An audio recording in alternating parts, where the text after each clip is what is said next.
আসসালামু আলাইকুম, নমস্কাৰ শ্ৰদ্ধাৰ খেলপ্ৰেমী ৰাইজ। আমি অত্যন্ত দুখেৰে আপোনালোকক জনাবলৈ লৈছোঁ যে আমি টিয়াপাৰা যুৱ সংঘৰ দ্বাৰা আয়োজিত আমাৰ হাডুডু খেল প্ৰতিযোগিতাৰ মানে যি কাৰ্যসূচী হাতত লৈছিলোঁ, মানে আমাৰ খেলটো আছিল অহাকালি অৰ্থাৎ 21 আৰু 22 ছেপ্টেম্বৰ তাৰিখে। কিন্তু ইতিমধ্যে আপোনালোকে অৱগত যে আমাৰ মৰমৰ হিয়াৰ আমঠু জুবিন দা আমাৰ মাজত নাই।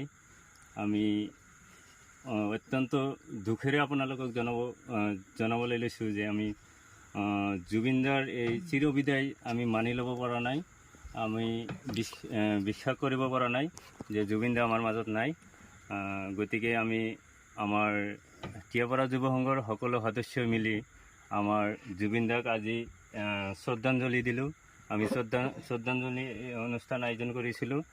তো আমি জুবিন দাৰ মৰম আৰু ভালপোৱাৰ প্ৰতি লক্ষ্য ৰাখি আমি জুবিন দাক শ্ৰদ্ধাৰে আমি আৰু অসম চৰকাৰৰ নিৰ্দেশ মৰ্মে আমি আমাৰ খেলটো দুদিনমান পিছুৱাই দিলোঁ।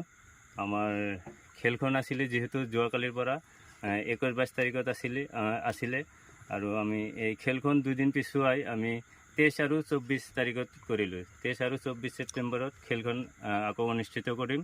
গতিকে শ্ৰদ্ধাৰ খেলপ্ৰেমী ৰাইজ আৰু শ্ৰদ্ধাৰ খেলুৱৈসকল, আপোনালোকে আমাৰ খেলত অংশগ্ৰহণ কৰিবলৈ আপোনালোকে অহা 23 আৰু 24 ছেপ্টেম্বৰত আপোনালোকে যত সময়ত আমাৰ খেলপথাৰত আহিব বা আমাৰ খেলত অংশগ্ৰহণ কৰিবলৈ আপোনালোকক ইয়াৰে অনুৰোধ জনালোঁ। ধন্যবাদ।